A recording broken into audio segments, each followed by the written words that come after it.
Deleted session, July 31, 1978. Now, few people would see any connection between William James and Scott Nearing, and yet both were in their own ways peculiarly concerned with the American soul. Nearing was born into the world just left by James, and he saw the industrial developments that at one time William James had anticipated with such vigor and optimism. Your country, far more than others, has been a country of individualists, do-it-yourselfers, a country of enthusiasts, and of course some fanatics, but a country of pioneers in one fashion or another. As a young man, Nearing, as he told you, was aware of spiritualism and of those very aspects that were so explored by James, and he was fascinated.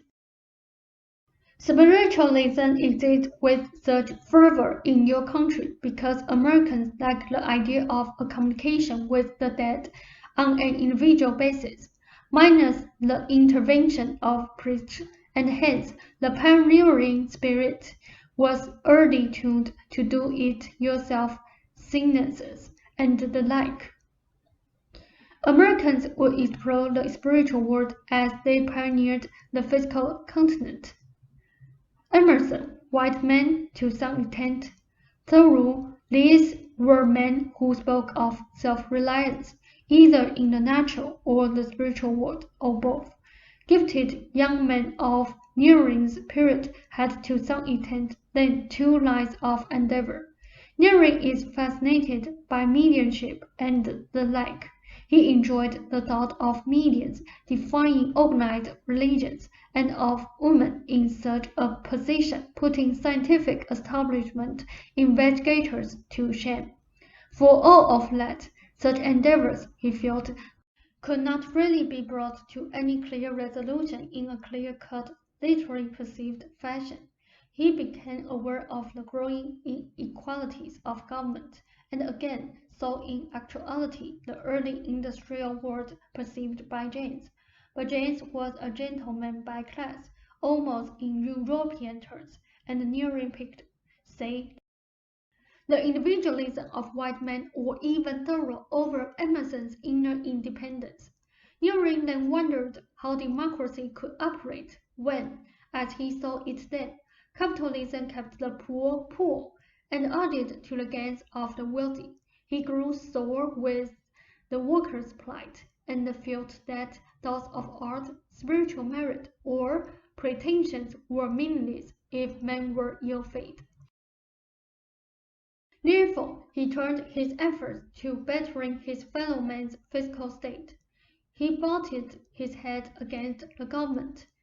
In a fashion, this involved old Christian principles, of course, as pure socialism does, so that a man shared his goods with his fellows, and all land belonged to the people, so that private property, in those terms, would not exist.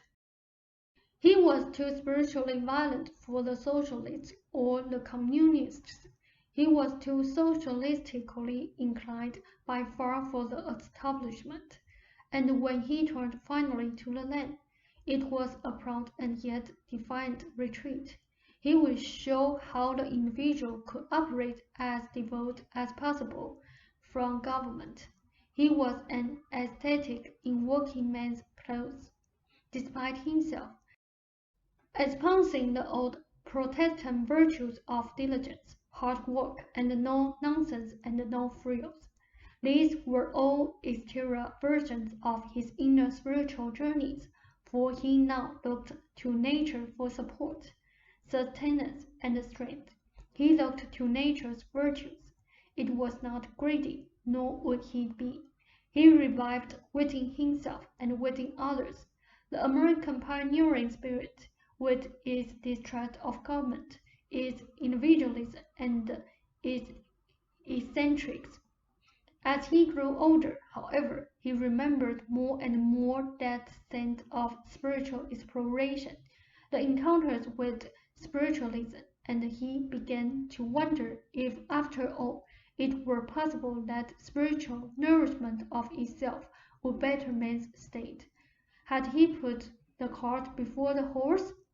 And what good was the most equitable arrangement of land or property, of food or goods, if the ordinary worker was still somehow basically discontented?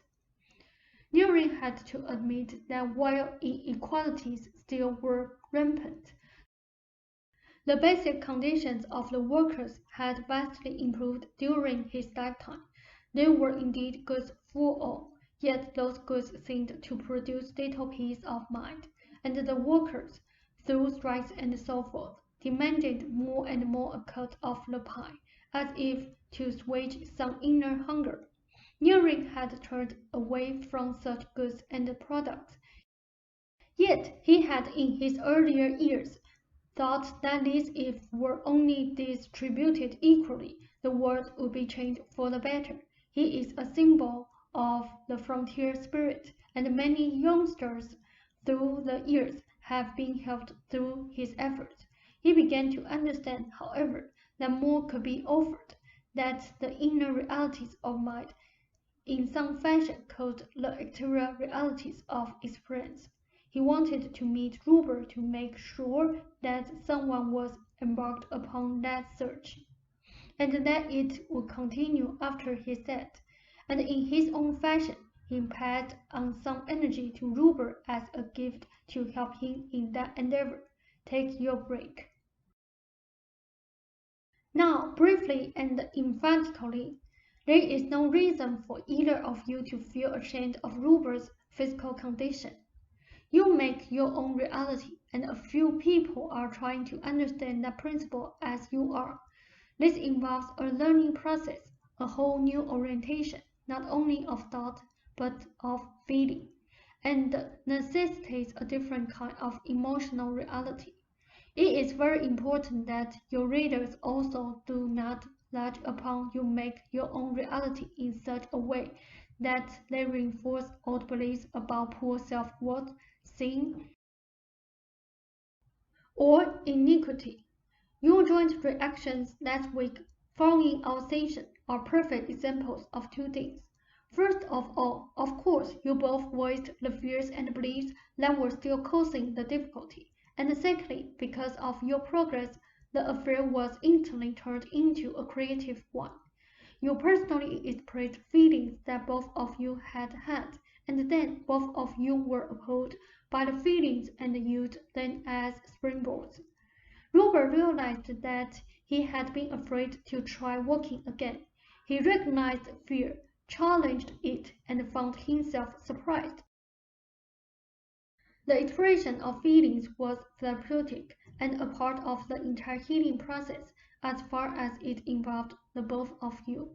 Symbolically, a boil erupts and the flesh cleanses itself. As a result of the increased walking, mortal activity is quickening. In a fashion, the body is being massaged from the inside. More circulation is demanded. The ankles are changing to a considerable degree, and they will continue to do so. Robert's motions, some of them have quickened since last week in walking. It was an excellent idea not to hide when company comes, but any remarks should be made as statements of facts, simply and quietly, and not as apologies. The ideas of Shen are simply new versions of old religious concepts or of scientific ones. If there is something physically wrong with you, it is either a sign of inner sin or of incompetency in terms of survival of the fittest. Neither concept has anything to do with the basic merit of a personality. I expect some quickened activity on several levels, and now I bid you a hearty good evening, unless you have a question.